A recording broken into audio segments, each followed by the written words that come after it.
Hello and welcome back to our channel. Today's video I'm going to show you how you can order from Amazon Pharmacy.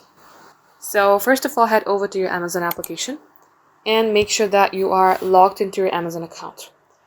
Now once you're logged in, you will see a top page of search bar. Here simply type in pharmacy and then search for it. It might take a while to load the pharmacy or the medical supplies in your area. It says searching the web. Once it is done, you will be able to see various items.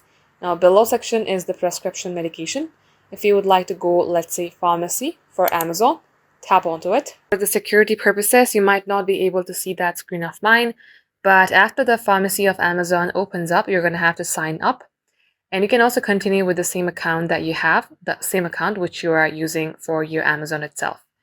And once you sign up, you may go ahead and purchase items from the pharmacy itself. Thank you for watching.